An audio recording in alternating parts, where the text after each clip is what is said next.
appears to have a refrigerant leak. So let's go take a look at it.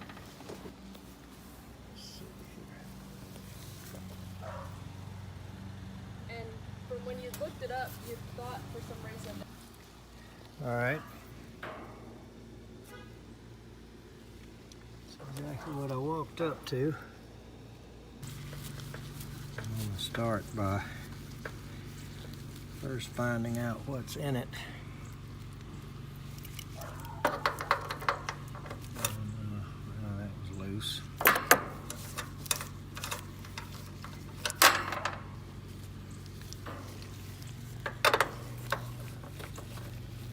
And then, okay. So I don't know if it's in delay or what, but I went inside and turned it on in the cool mode.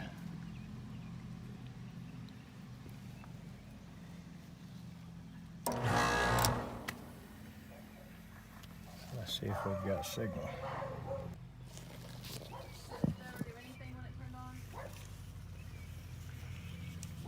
It may be in delay right now.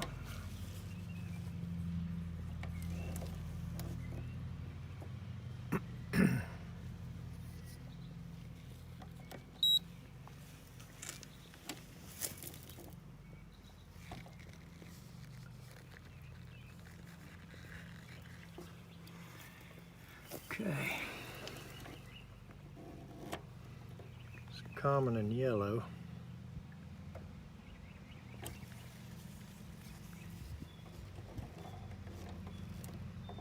Common in orange. Common in red.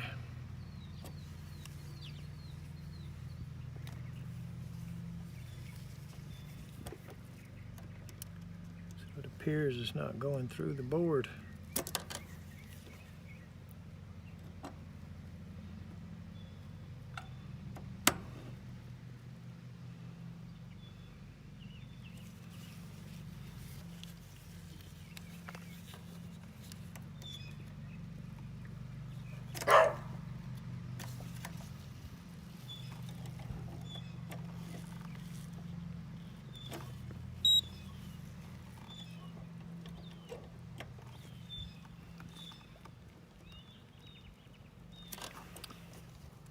All right, so the yellow is not going through the board.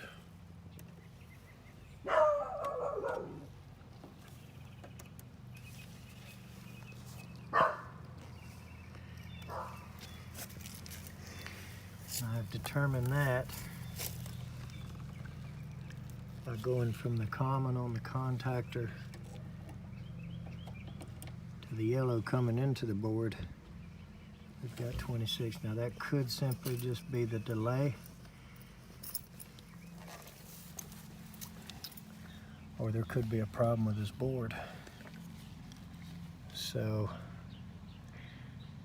you know, on these Linux-based products, if you bypass the yellow going through the board, the only thing you lose is the delay. It will actually still defrost and everything as long as all that's still working on the board. But regardless, that is why it's not running. And if we don't get it on within 5 minutes, I'll just jump that to the yellow and get it up and running and look at the refrigeration system and find out if it's got a leak or what's going on with it. Okay, she ran good with my jumper going from here to yellow here. And I don't keep these Linux boards. It's an Armstrong machine, but basically it's a Linux with another label on it. I don't keep them in the van, so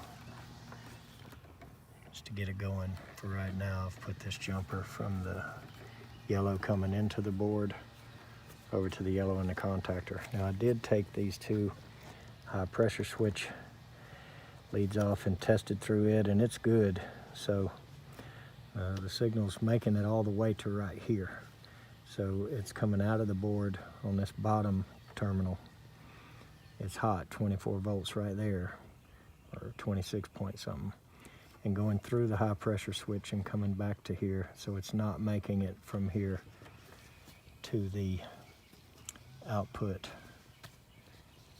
that goes to the hot side of the coil here on the contactor. And like I said, the only thing we lose as far as function from this board by adding this jumper is we lose the 5-minute delay. Now you guys can look any of that up, or some of you may already know that, or you can study this board if you want to, but I figured that out years ago. So there's really nothing wrong with doing this on a temporary basis. And it may even still defrost right. I mean, this is the only thing that's wrong with the board. Then all we've lost by doing this is the initial compressor protection delay, which most thermostats do anyway. But I'm just going to do this for today, and I'm certainly going to order this board for her and get out here and replace it.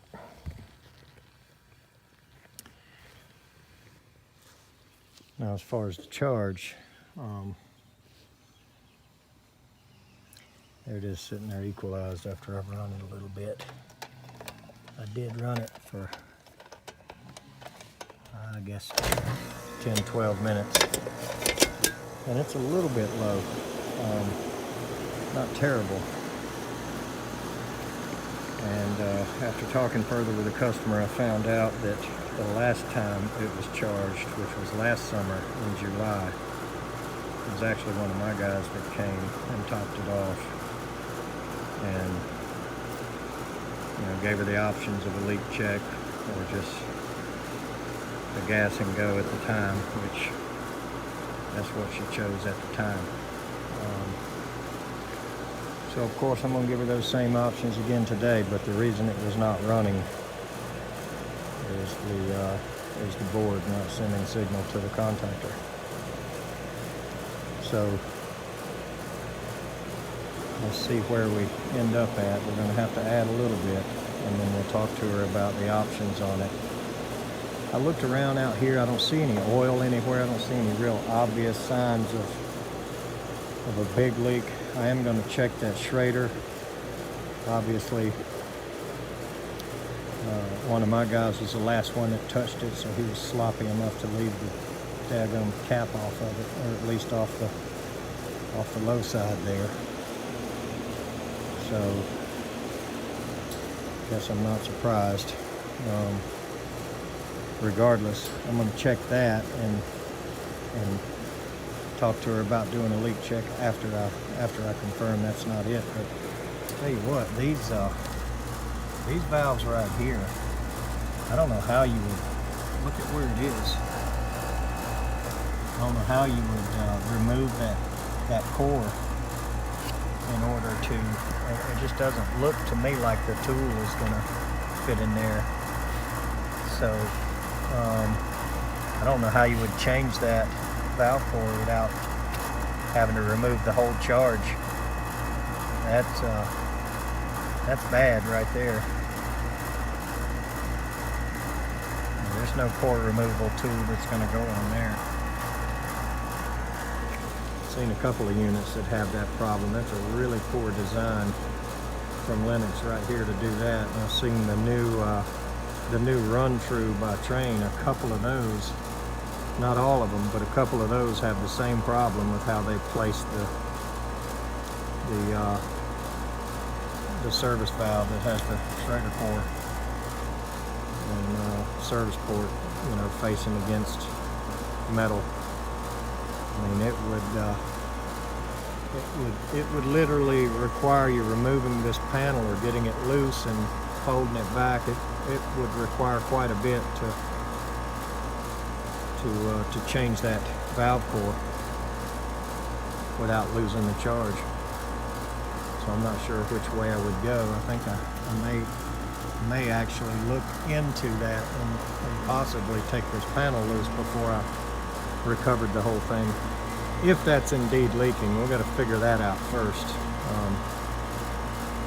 But you know, without being able to tell what was here to begin with, I mean, all I know is I came up and one cap was off laying there. So I don't know what it was before my guys got here last year. And you know, for all we know, it could be nothing but, you know, a Schrader core leaking. But let's top it off a little bit. And then we'll look at that. Okay, so I've let it run about 10 minutes again.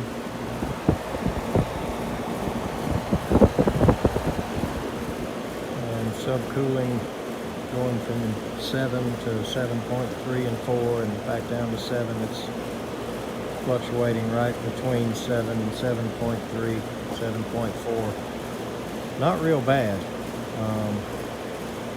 So it's just a tiny bit low. It's really not much.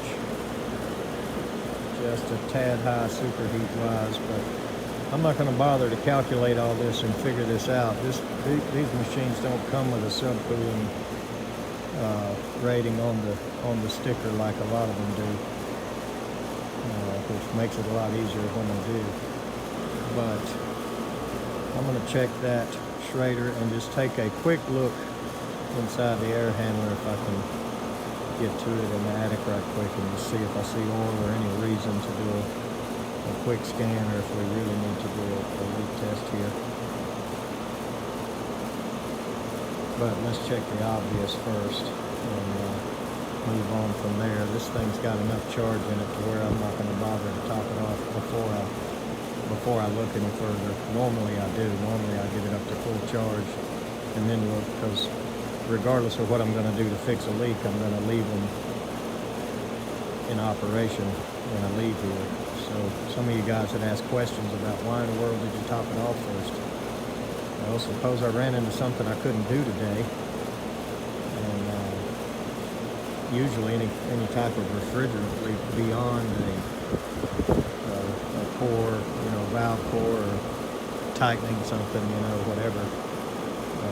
Usually is not something I'm going to do on the spot. So I'm going to leave them charged up full so they can operate. But let's shut it down and take a look at that Schrader. Okay. So unfortunately, can't get my tool on there to check them the way I like to.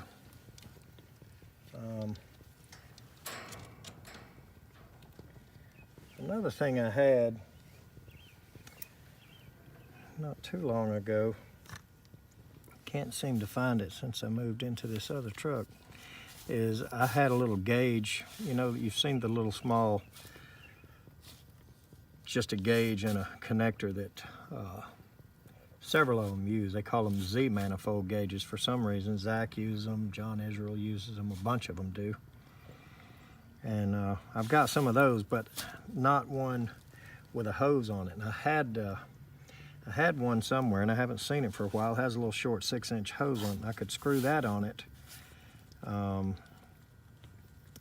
you know, pull the core depressor out of it, out of the fitting on the end.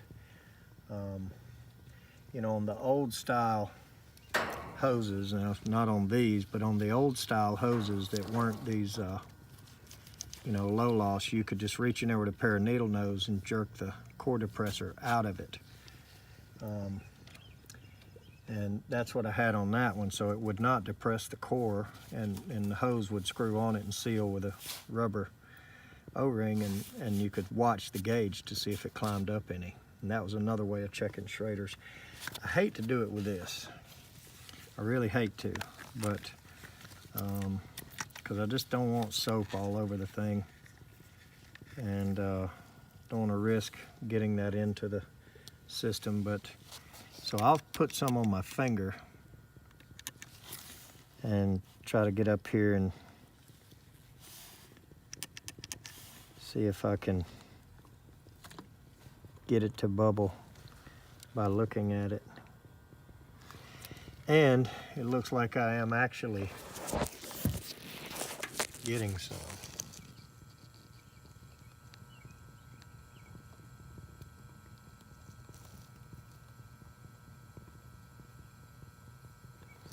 So as we can see,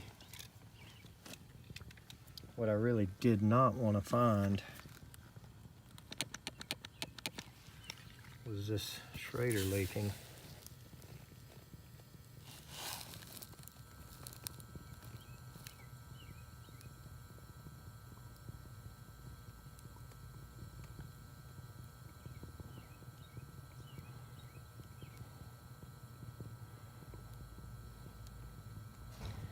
I don't know if you can see that. Let's get the light on.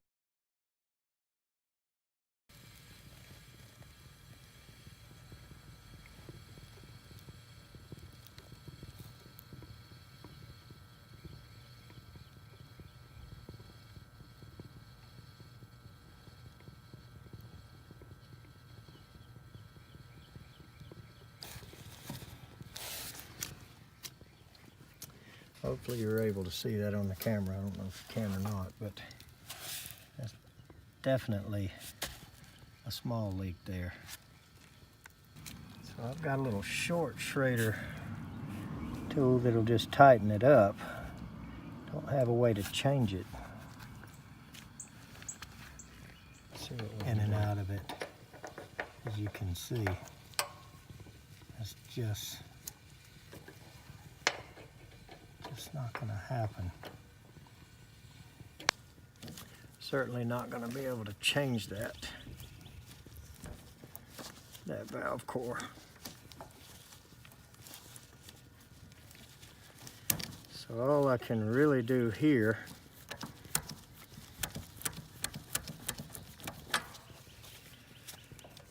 is just crank down on the flare cap.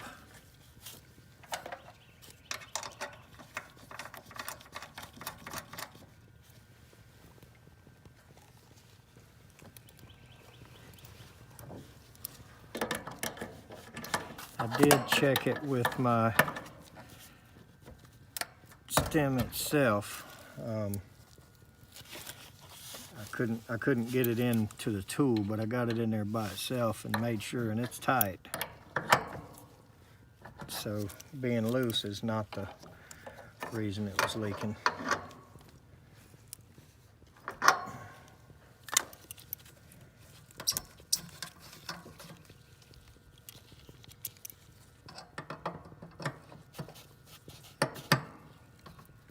I didn't see any oil or anything around any of these. It made me really suspicious of a major leak. I just hate to see a valve core with no cap. All right, let's go look in the attic. All right. Looks like a duckboard main trunk, completely separate.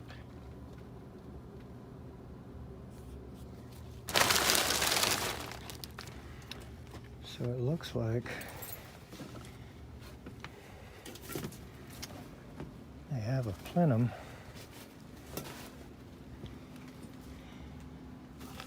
and instead of going straight into the duckboard, got this.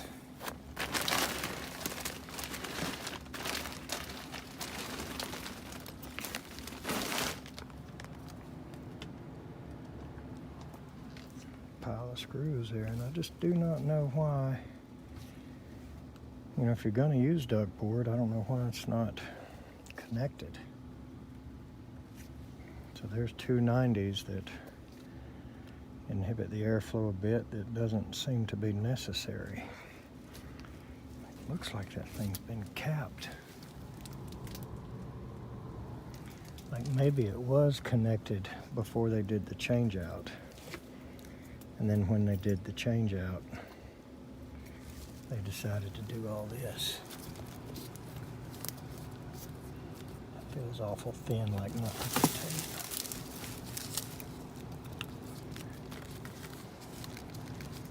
I don't know if they had this on the side at one time or what, but it doesn't look good. So So anyway,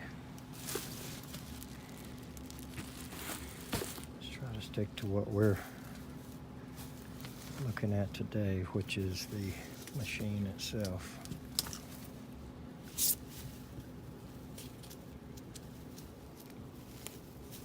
I just decapitated Raggedy Andy, or Raggedy Ann. Okay. Looks like they've been in here. And we do have a trap. Evidently it's just not full.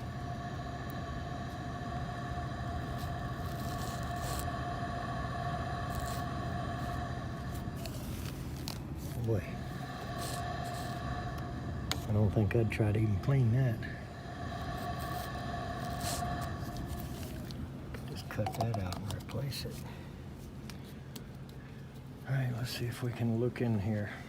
It's not going to be any fun. Alright, so first thing I saw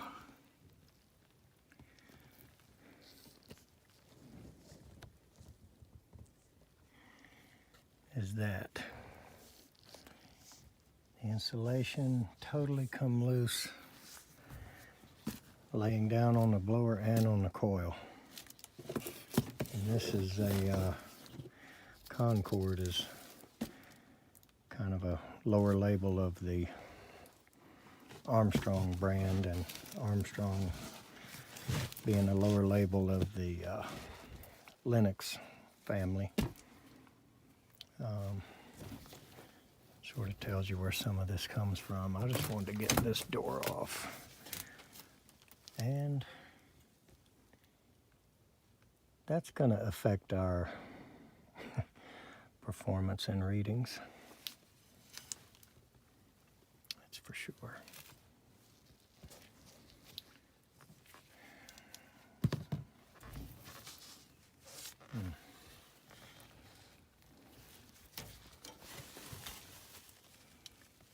So glue didn't hold it the first time. I don't know why glue's going to hold it another time.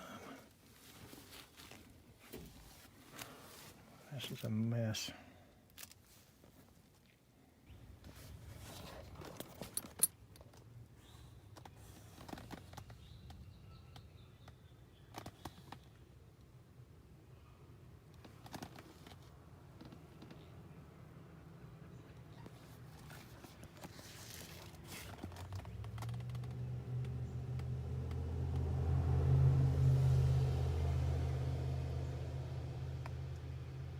Little Jimmy, what's he doing? Holding on to that bucket for dear life.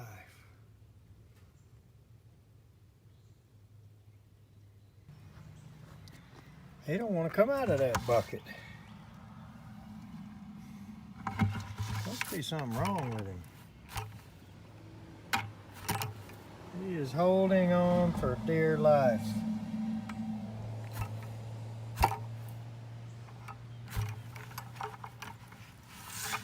Trying to jump back up and stay in it.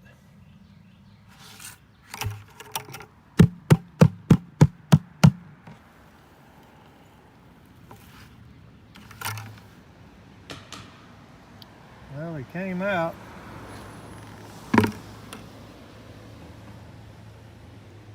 There he is. Hiding in the grass like a chameleon.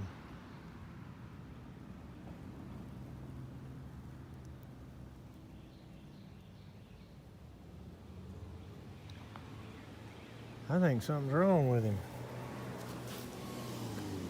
But he's got to get out of my trash bucket. I'm sorry.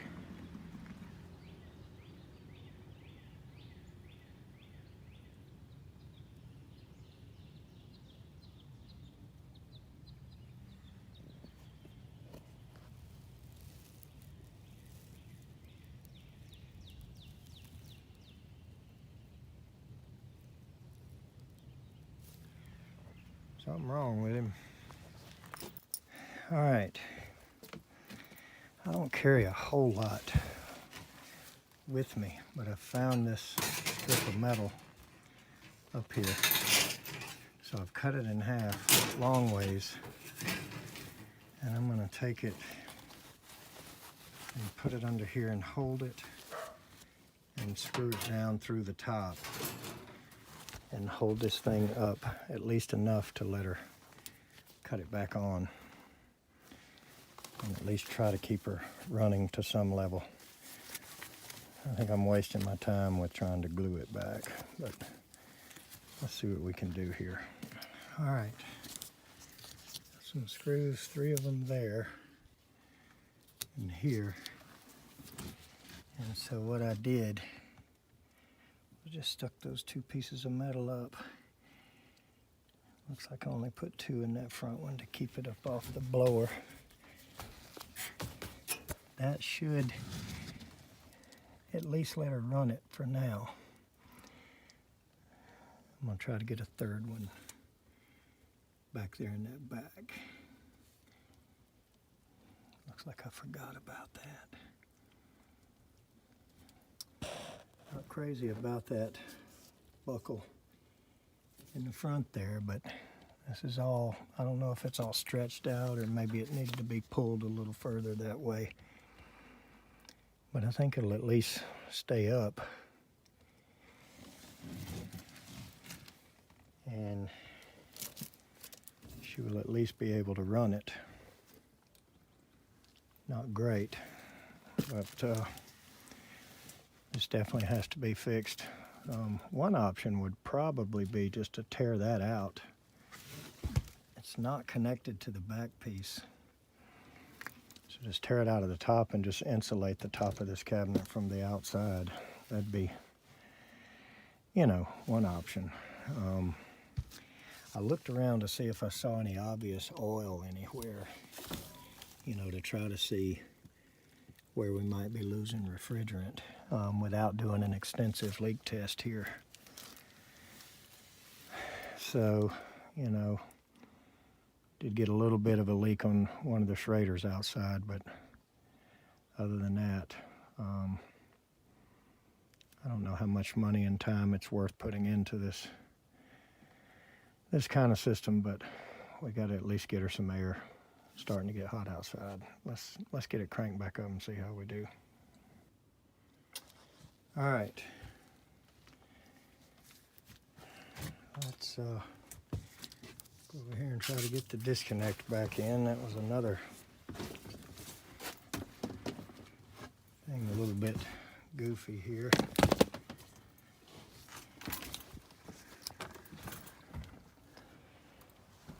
Where they had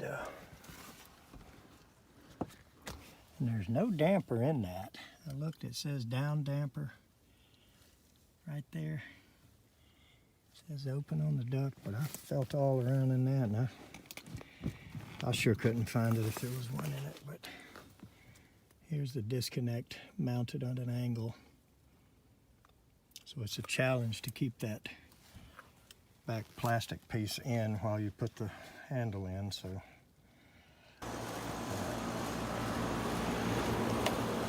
okay, we are at least leaving them where they have air.